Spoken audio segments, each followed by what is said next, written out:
Niagara contains coarse language. Viewer discretion is advised.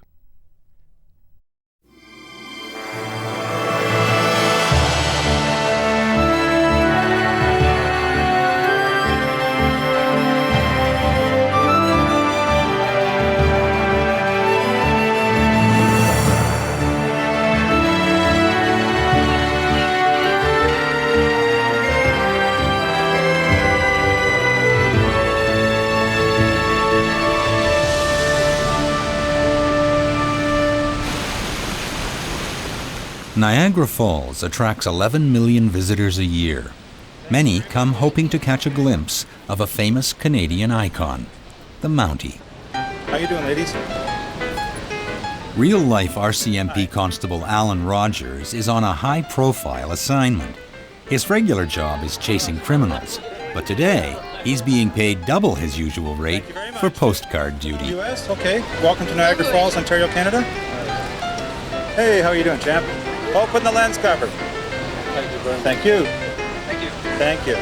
Thank you. You sure okay to take him home? Okay. Take him back to Kentucky? One more, just in case it's spoiled. People get excited, and I'd rather have them happy and anxious and wanting to be with me and enjoy Canadian police than to be throwing things at me like they do in other countries or shooting at me like they do in other countries. But with temperatures in the 40-degree range, this job also has its drawbacks. Hold on, did I say go? No, I'm pretending. This is a rehearsal. Today, George Bailey is hosting a cable TV show about an alternative tour company. Hi, everybody. Mark and I have made our way down to the bottom of Bridge Street in Niagara Falls to the Hosteling International Niagara Falls Center, where they have great rooms and accommodations. And they also have great psychedelic buses, and these buses take people on tours. So you hang on, because you're going to like the tour and you're going to like the people we're going to talk to. George is head of communications at the Niagara Parks Commission, where part of his job is giving serious tours of the falls to heads of state and visiting dignitaries. Hello, everybody. But his job is under review, and he's looking for new opportunities. This is a high-class tour. He's hoping the cable TV show will lead to bigger things. Can we go for a little ride? Let's take him to George's house. Want to go by my house? We're not going to stop, but we're going to drive by it. No, we're going to go in. No, we're not, Mark. How many people want to go in George's house? No, not now. I didn't. No, I haven't cleaned up. Okay. Now you're going to spread the cards like this and you're going to count out. Laurie Hoyes, mother of a 2-year-old, is also looking for a new career. So far, she's spent $900 and 8 weeks studying to be a casino dealer. Before the casino will offer her an interview, she has to prove she has the right skills. Today is the latest in a round of tests. Robbie Robertson, who owns the school, will be testing her. You don't have a whole lot of time. Warm up. We'll get this done. You know the routine. I come in, have a smoke, and then I start. I understand that. I'm nervous. I always am before a test. It's not a test. It's just an evaluation. You can deal the game. If you can't, you know, the only reason you'd be nervous is if you can't deal the game. If you can deal it, you're not nervous doing something you can do. It's not that's making me nervous. It's the fact that I'm on a time limit, and it's just a lot of strain and stress, and I can't be here after Friday. What are you going to do when you go to work? Because they won't put up with that at the casino. They're not going to put up with I didn't have a babysitter or I couldn't get to work. No, that's not the issue. The issue is, I'm not out of here when my goal. What are you going to do when you go to work? You're going to have the same problem at work as you have here. No, I won't. Why won't you? I won't have a time limit on testing. No, but you have Because a time I'll be on the limit to be to floor. work. Your time limit is that's not the issue. That's not the issue. Your time I'm limit talking is that about you getting don't- out of school on time for my goal. I'm way behind my goal. And that's you're what, yes, I am. Have you been called from the casino? No. Then you're not behind your goal. Okay, whatever. Until you get hired, you're not behind your goal. It's just dead time. No, you're not getting me. You might as well be here practicing. When you have a child and you don't have money for daycare and you're not working, you can't come here and practice. You understand that. that. Look around. There's a dozen people in here in the same position. Who are finishing earlier than myself. After a quick lunch, Alan's heading back out into the midday sun. The boots are leather. There's no air holes in them at all. They're solid all the way up. And the uniform is solid, thick wool. So I'm a warm sheep today. Thank you very much. You must be melting. I'm warm, but I'm here for you, so. So we're going to have a little tour of the beautiful downtown Niagara, and then we'll go to Morrison Street. We'll go by my house. I will definitely point it out. And I would like, again, a very good round of applause because my house is lonely. It's all by itself. Have you ever been in a lonely house? You know, just think of it. A house sits there all day. Nobody comes, nobody goes, except for in the evening and the morning.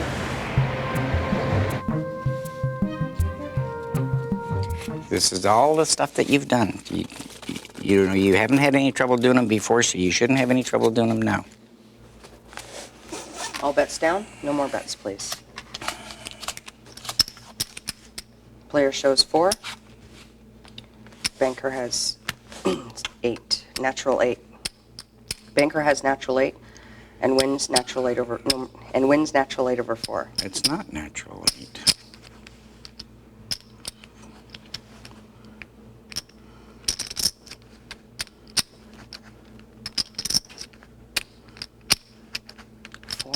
Yes. Banker has 4. Card for the player. Player increases to 7. Card for the banker. Banker decreases to baccarat. Player wins 7 over baccarat. Place your bets, please. All bets down. No more bets. I didn't get paid.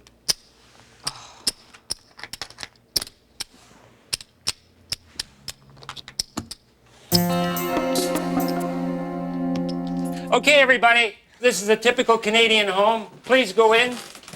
Please. You and Marilyn. Yeah, me and Marilyn. See my photographs on the wall. I collect Marilyn photographs and old black and white prints. Okay, the tour will continue, folks. Follow me.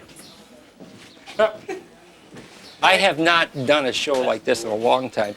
But you know, it's the philosophy of people having fun, doing it on the spur of the moment and not knowing what you're going to do. Now, wasn't that fun?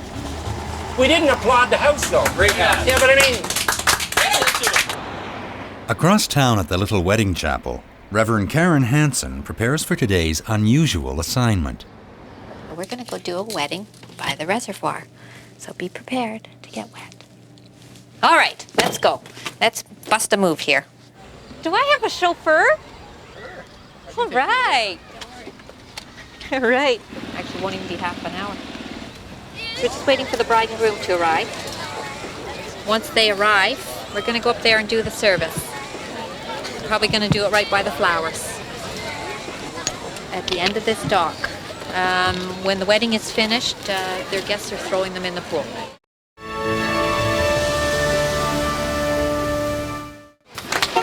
The wedding couple arrive in the latest formal wear.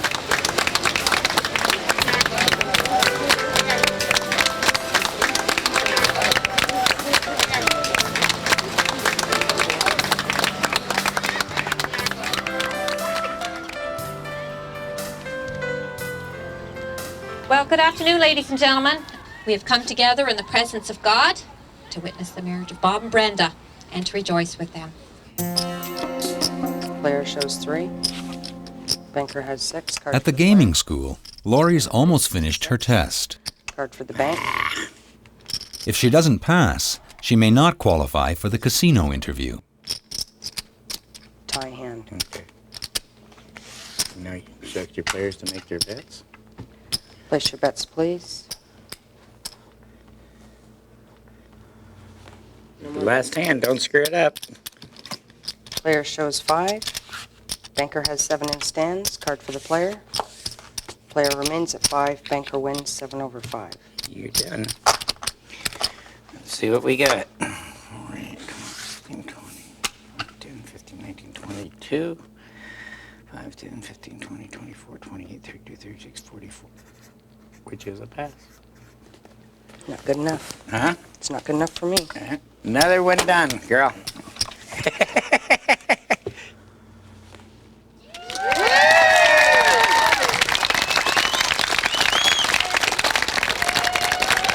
Ladies and gentlemen, it is with great pleasure I introduce to you for the first time Mr. and Mrs. Crumblehue.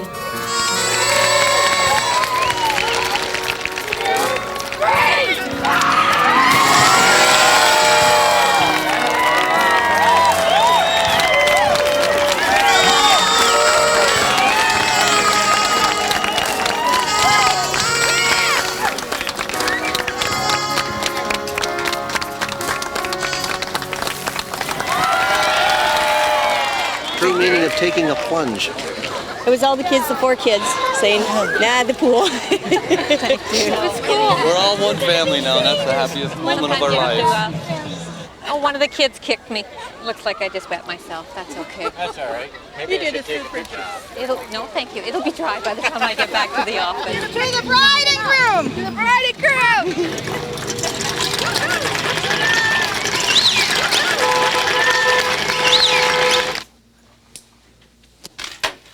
I can't believe I was screwing up the things I was screwing up. There was ridiculous. I've been doing this over and over and over and over and over and over.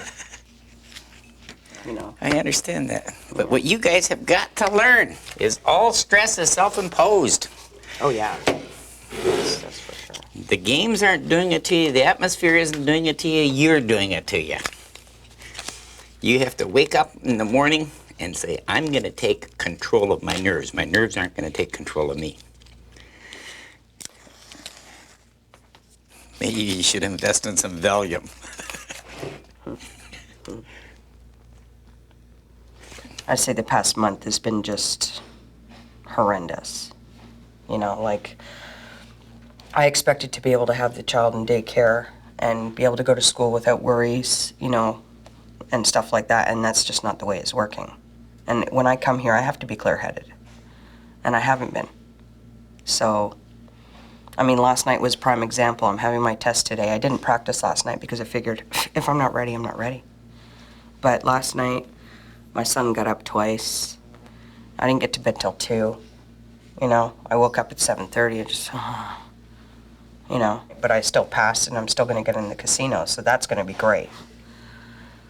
I want it so bad it hurts. So bad. Back at the falls, Constable Alan Rogers poses for his 700th photo of the day. But some visitors are looking for something a little less wholesome. Every summer night, Mark the Wrench is a karaoke host on Clifton Hill at the Beer Garden. Oh, Ruby, you know I don't go down.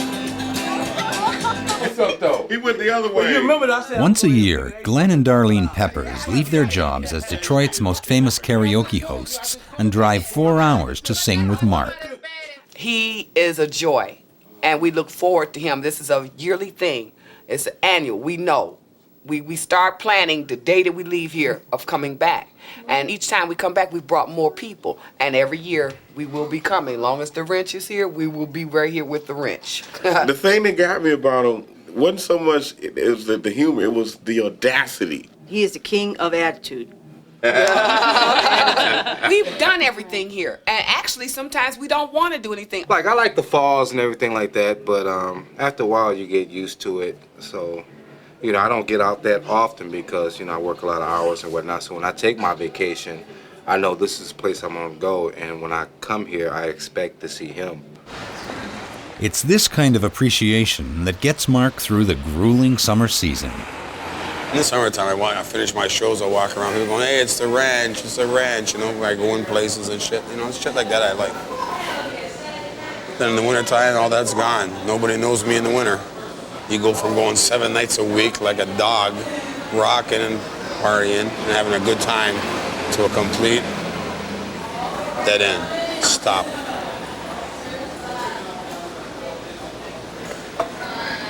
And I don't want to do that no more. This winter, I just want to keep going. I've got to. Like, this is always here for me. Not guaranteed for life, but I'd love to do 6 months away. Get some new life into me.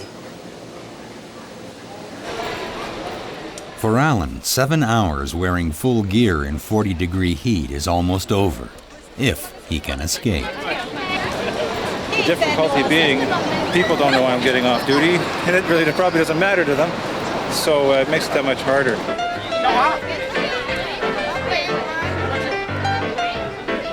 Thanks. I hope you understand, but my day's coming to a close. Thank you, sir. Thanks for your patronage. Well, I'm going to go back to the office and get stripped down, and when I go home, probably just visit with my mom and do some laundry and get ready for tomorrow. I have to do 12-hour shifts this week. Tomorrow, he goes back to his lower-paying job, chasing criminals. George is already at home, cleaning his lonely house. He moved out of the family home when his marriage ended 2 years ago. We were no different than many other families. You know, you get married, you have kids. Lady stays home, takes care of the kids, and she did a great job. And when the kids are kind of a little older, back to work again. I didn't want to be single. I don't think anybody wants to start over again.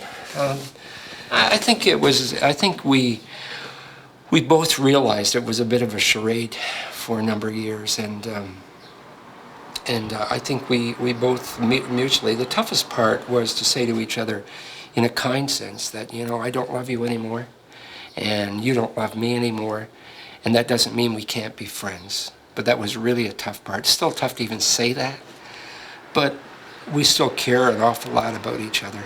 But it's the spark is not there as it was when we were first married, and so it was tough, but we've moved on. I have to empty the pail.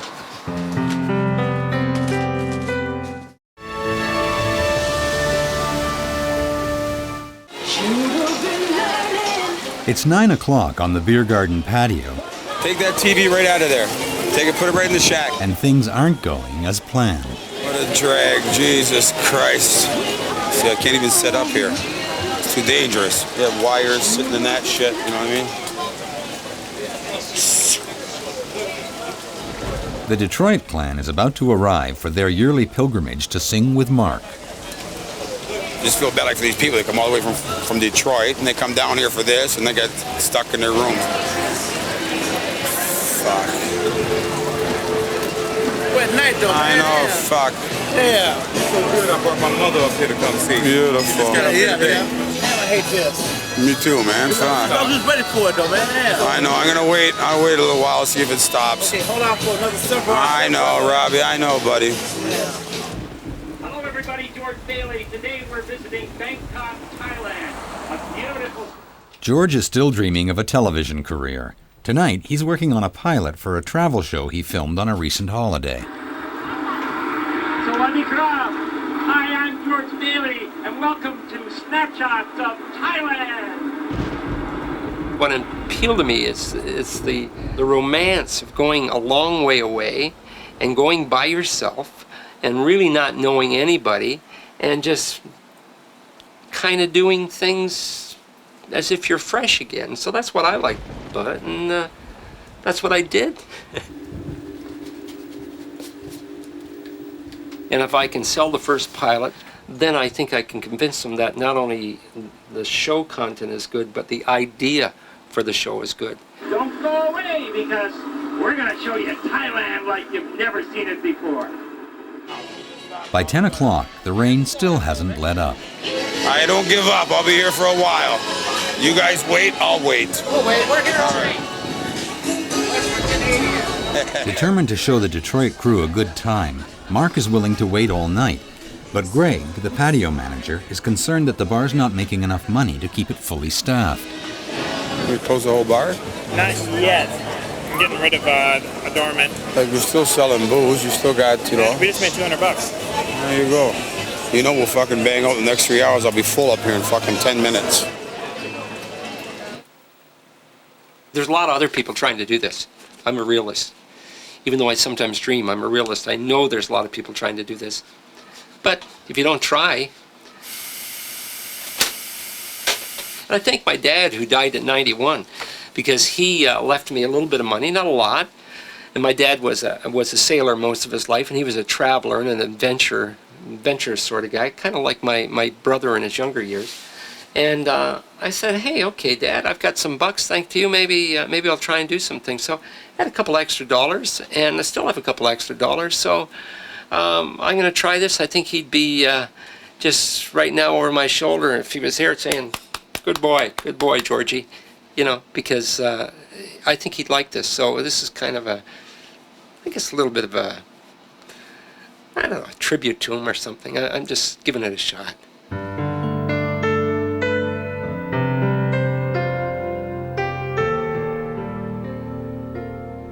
You can tell by the lights, there's still a little coming down. I'm ready to start. They're going to take a shot right now. Kind of class don't even get spotted. Bring this shit out, I'm starting. I don't give a f about the rain. All right, you want to go? Let's go.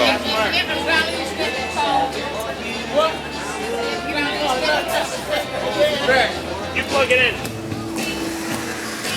I'm gonna wait till the midnight hour. That's when my love begins to shine. The brand. You're the only girl I know that really loves me so in the midnight hour. It's the midnight hour, and the Detroit crew finally takes the stage.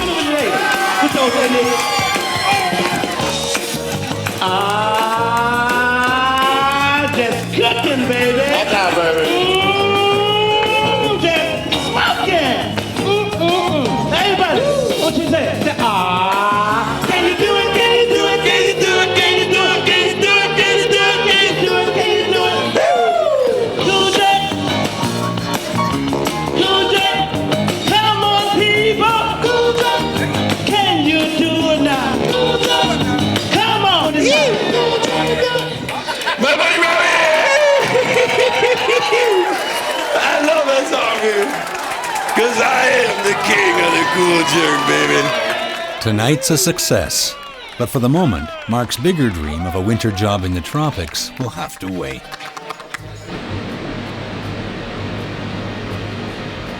Next time, there's trouble in paradise. Can't perform a marriage without a marriage license. Not legal. Mark the Wrench takes a night off.